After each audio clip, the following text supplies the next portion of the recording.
हर इंसान पीड़ाओं से मुक्ति चाहता है। हर इंसान खुश रहना चाहता है।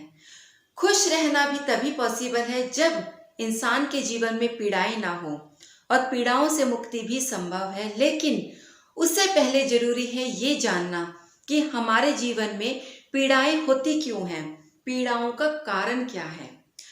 नमस्कार दोस्तों, मैं निधि गर्ग आज इस वीडियो में इसी बात पर चर्चा करूंगी कि हमारे जीवन में कौन कौन सी पीड़ाएं होती हैं, किन कारणों से होती हैं और क्या उन पीड़ाओं के निदान संभव है। हमारे जीवन में 3 तरह की पीड़ा होती है। पहली पीड़ा है दैविक पीड़ा, यानी कि जो पीड़ा हमें ग्रहों से, नक्षत्रों से, यानी कि हमारी कुंडली से हमें बाय बर्थ मिलती है, उन्हें हम दिव्य कारणों से जोड़ते हैं, इसलिए वो दैविक पीड़ाएं होती हैं। उसे हम एस्ट्रोलॉजी के डिफरेंट उपायों से ठीक कर सकते हैं। आज इस वीडियो पे मैं दैविक चर्चा नहीं करूंगी। पीड़ाओं का दूसरा कारण है हमारा वातावरण, यानी कि वातावरण जनित पीड़ाएं, जो कि वास्तु के कारण पैदा होती है, हमारे आसपास के माहौल के कारण पैदा होती है।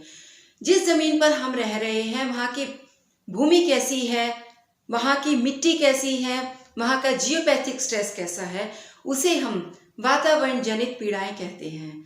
लेकिन आज की इस वीडियो में मैं इस पीड़ा पर भी बात नहीं करूंगी।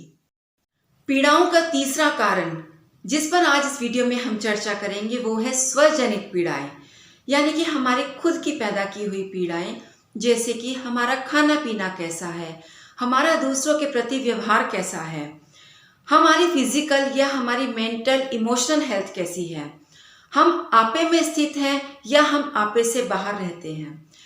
इतने सारे कारणों में भी आज हम इस सभी कारणों पर चर्चा ना करते हुए सिर्फ एक कारण आपे में स्थिति पर चर्चा करके ये जानने का प्रयास करेंगे कि क्या हम आपे में स्थित होकर हम अपनी पीड़ाओं को दूर कर सकते हैं।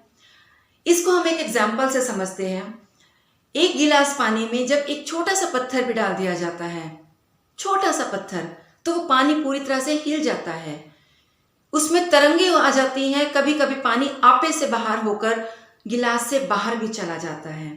और दूसरी तरफ एक पूरे समुद्र के अंदर एक बहुत बड़ा पहाड़, बहुत बड़ी चट्टान, बहुत बड़ी शिला भी गिर जाए तो भी उस समुद्र को कोई फर्क नहीं पड़ता। वो समुद्र फिर भी अपनी लहरों में, अपनी तरंगों में मस्त रहता है। उसकी तरंगे आती हैं, लहरें जाती हैं, अपनी ही मस्ती में मस्त, अपने ही धुन में सवार, उसको किसी बात से कोई मतलब नहीं।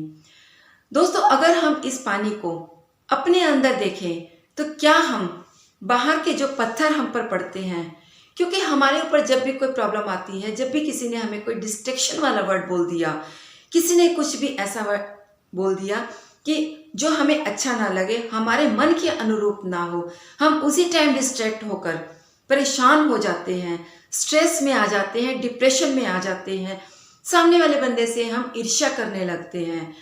क्या हम उसके बोले हुए वर्ड्स पर, यानी कि सामने से पड़ने वाले पत्थरों पर कंट्रोल कर सकते हैं? बिल्कुल नहीं। अगर हम उस पर कंट्रोल कर ही नहीं सकते तो हमारा कंट्रोल किस चीज़ पर है? हमारा कंट्रोल सिर्फ इस बात पर है कि हम खुद को अपने आपे में स्थित करके, अपने आप को गिलास से बड़ा करके विशालकाय समुद्र बना ले। फिर कोई हमारे ऊपर कितने भी पत्थर बरसाए, बड़े बड़े शिलाएं, बड़े बड़े पहाड़ भी हम पर गिर पड़े, तब भी हमारा मन डिस्ट्रैक्ट ना हो, हम जरा जरा सी बातों से परेशान ना हो, हमारा मन शांत हो। क्योंकि अगर हमारा मन शांत होगा तो हमारा शरीर भी शांत होगा।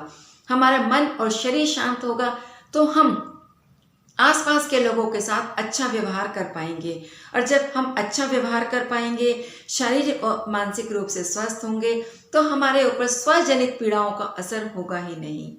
आज से हम कोशिश करेंगे कि हम कम से कम स्वजनित पीड़ाओं को तो कंट्रोल में कर सकें।